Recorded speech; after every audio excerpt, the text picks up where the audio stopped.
All right, what's going on, guys? This is Rob, and welcome back to Hype Train, a show where we get hyped about the things that we've seen and stuff that's happening. And in this video, we're talking about the most recent episode of Falcon and the Winter Soldier. Now, episode number 4 was amazing, right? It was a really good episode. And here's the thing, right? I was against the idea that Sharon Carter's the power broker. I know a lot of you guys support that, and I'm kind of coming around to it. Because my thought was, if Sharon Carter really was, or if the power broker was not Sharon Carter, we would know by now. They would have introduced the power broker by now, because this is a 6-episode series, I'm pretty sure, and we're 4 episodes in. So either they're going to show the power broker in episode number 5, or it's going to be Sharon Carter, right? And I feel like at this point, with the reveal, like with things progressing as they have, I think the reveal will be that it's Sharon Carter. I still like the idea that Thunderbolt Ross is the one pulling the strings, but it'd be kind of intriguing, right? Because Sharon Carter could have been one of these things where like she felt betrayed by the government, right? She was like disavowed from S.H.I.E.L.D. and kind of given the boot, and for whatever manner, and by whatever manner, whatever means, she set up shop in Madripoor and is basically a former hero turned villain, right? We've seen that happen all the time. That was a story of Taskmaster in Marvel Comics, right? The villain from Black Widow. Taskmaster was a S.H.I.E.L.D. agent who eventually turned to becoming a mercenary and a villain. It's not uncommon to see that kind of thing happen in Marvel Comics. In any event, the episode itself, man, it was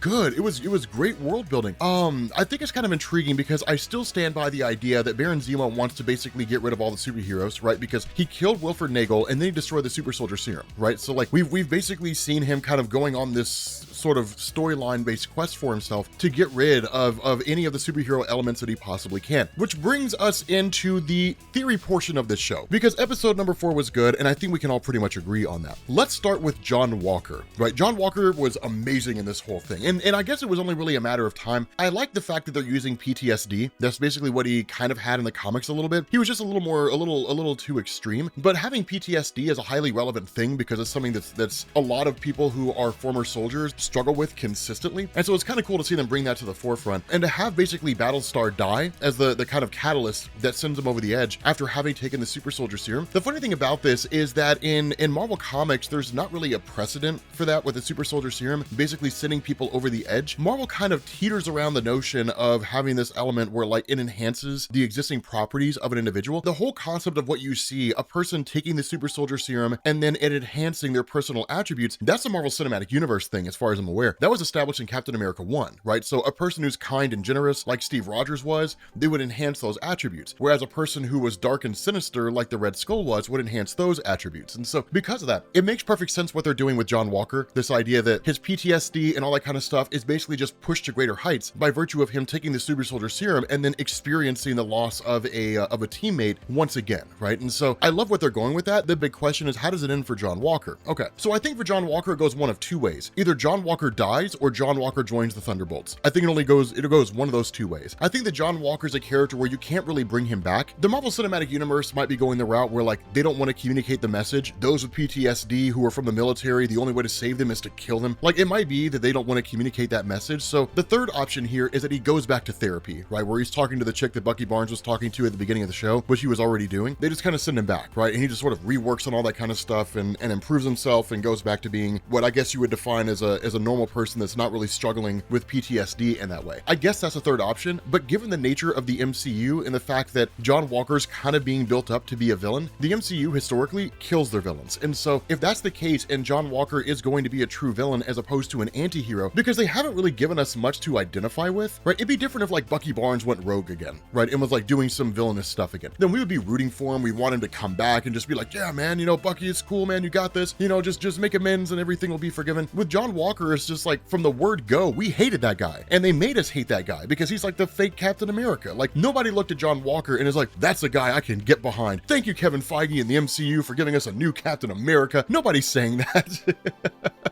And so it looks like he's being built up as a villain. And if he is, they're going to kill him off. If not, he's going to join the Thunderbolts. And I'll talk about why that matters here in a second. But the next thing is Karli Morgenthau, right? So Karli Morgenthau, she is a character that's had a lot of development and a lot of buildup. But I think that the statement that's being offered by Baron Zemo in saying that she's basically lost and she can't be saved, you can interpret that as being just an aspect of Baron Zemo being exceedingly cynical towards those who have power, just inherently, you know, untrustworthy of them. But I think what's real and what's really tangible uncomfortable there is that he looks at it as though she really is just a person who cannot be redeemed. And I would say that if she didn't witness John Walker killing her teammate, right, like beating him to death with the shield, then like there'd be a chance to bring her back. And I think it's one of those things where with the encounter she had with Falcon, he almost brought her back. And then as soon as John Walker went running in there and screwed everything up, she fell back over the edge and there's no bringing her back. And so I would say that much like with John Walker, that she'll end up either dying or joining the Thunderbolts. I think it's more likely she'll join the Thunderbolts for a character like her. As for Sam Wilson and for Bucky Barnes, they're gonna go back and it's gonna be business as usual, right? It's just gonna, the day's gonna be saved, and that's, it's like, cool, you guys are able to kind of do your thing. And they're gonna be friends. I think that Sam Wilson is gonna become the new Captain America, and I think that Bucky Barnes is gonna become, like, he'll just be the Winter Soldier, right? I don't think he's gonna become the new Falcon. He's just gonna be the new Winter, like the Winter Soldier, and they're just gonna be teammates as opposed to like a superhero and a sidekick. I think it'll be more equitable in terms of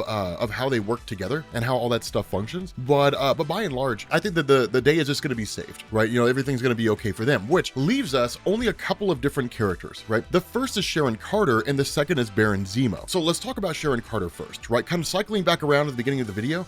Assuming that you guys are right and she really is the power broker, she's not going anywhere, right? If she really is the power broker, they're gonna keep her because of the fact that she has the ability to synthesize the super soldier serum. An important thing to understand here in Marvel, assuming that they can somehow duplicate the work of Wilfred Nagel, which I don't know if they can because they destroyed his lab, but one of the things about Marvel Comics when it comes to the super soldier serum, and I might make a video explaining this over at Comics Explained, is that in the comic books, no one's ever successfully duplicated the serum of Steve Rogers. The only time they ever even really came close to that was with the Grand Designer when in 1953, when he went to what was supposed to be the lab of Abraham Erskine and then discovered like leftover paperwork from when Abraham Erskine was in Germany before he was taken by Nick Fury and the Howling Commandos and brought to the States to work on Project Rebirth, aka the Captain America Project. That one-off right there is the only time that you ever see anybody get close. Beyond that, it's just a series of attempts to duplicate the super soldier serum, right? So if you look at the main Marvel universe, it's wildly complex and unnecessary. The Marvel Cinematic Universe is largely based on Marvel Comics' Ultimate Universe line that was launched in 2000. And so when you look at that and you look at the super soldier serum in that line of comics, basically all the different Spider-Man clones are based on the super soldier project. The idea of James Howlett becoming Wolverine is a byproduct of the super soldier project, right? There's all kinds of different things. Like the ultimate development of what became the Green Goblin was rooted in creating a new super soldier serum, right? Everything goes back to trying to create new super soldiers. And so if Marvel wants to do that, if the Marvel Cinematic Universe wants to almost kind of turn this space race, so to speak, for a new super soldier serum or a workable super soldier serum into the new plot going forward in the Marvel Cinematic Universe, especially if they want to use it as a means to explain where like mutants come from or something like that, then you're not going to see the power broker go anywhere. Either that or the power broker is going to die and then somebody else is going to pick up the slack. The reality is that again, I think that the power broker has kind of been built up as this element, this being that exists out there, and it seems weird that they would do that and then not show us who the person is. So either, again, we'll probably see who the power broker is in like episode 5 or episode 6 possibly, or it'll end up turning out that it's actually Sharon Carter, that she's the power broker and the one that's kind of been doing all this stuff, right? That she was ousted from S.H.I.E.L.D., she had to find a way to make ends meet, and she used her knowledge of S.H.I.E.L.D. information and, went to Madripoor, started selling her information to the highest bidder because that's the best place to do it. And then one thing led to another, and there she was working with Wilfred Nagel synthesizing a super soldier serum, right? Like maybe that's just kind of what it turned into. Now, finally, to Baron Zemo. Baron Zemo's not going anywhere. And my dire hope is that we actually get like a standalone Baron Zemo TV show where we get to watch him just dance in a nightclub for an hour.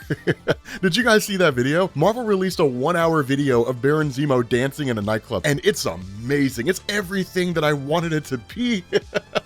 It was amazing. I think with Baron Zemo, he's not going anywhere. And Baron Zemo's going to launch the Thunderbolts. I think that's what's going to come out of this, right? That Baron Zemo's going to go forward and say, okay, like, I think the whole story of his character is what I've been saying it is, in the sense that he wants to get rid of superheroes. Well, what better way to get rid of superheroes than to develop an anti-superhero team of your own and then destroy superheroes from within, right? So I think that he's going to end up going underground. He's going to develop the Thunderbolts, and I think that he's going to ensnare Karli Morgenthau, and I think he's going to ensnare U.S. Agent. U.S. Agent, I know on the surface, it seems like a hard sell given everything that's going on. But the thing to understand is that historically speaking in Marvel Comics, when a person ends up basically losing their mind, right? When their mind snaps, they usually end up switching from becoming a good guy to a bad guy. And I think that depending on how they choose to do it, it could be something as simple as the fact that, John Walker, because of the fact that he killed, like literally killed somebody out in public by beating them to death with Captain America's shield, that the federal government is going to cut him loose, right? I mean, at this point, he's off reservation, right? They're not really going to tolerate that. And so I think they're going to give him the boot. And I think in turn, and he's going to feel betrayed, and he's going to feel cast off and abandoned. And I think that Baron Zemo is going to swoop in and say, hey, we can get back at them for what they did to you. And I think ultimately he'll be like, okay, right? He'll do it grudgingly. He'll do it as more of an anti-hero, but he'll do it nonetheless. I think for Karli, things are going to be a lot simpler. I think that he's going to look at Karli and say, look what US Agent did to your friends. US Agent or why people with powers don't need to exist out there. We're working with him because we have to, not really because we want to. So put your pride aside and like, let's work together. I think that's a great way to kind of introduce this notion of like existing fracture before the team even takes off, pretty much guaranteeing its end,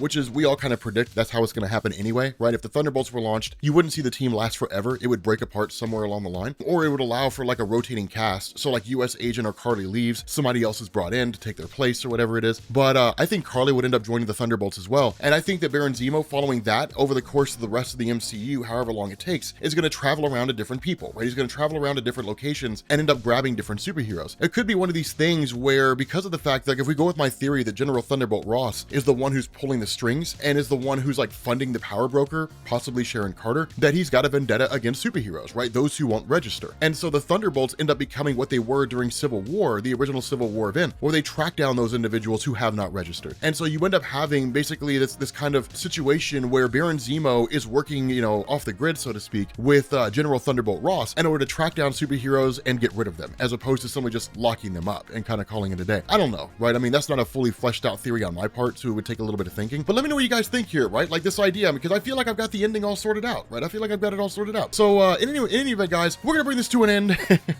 Thank you guys for watching, and I will catch you all later. Peace.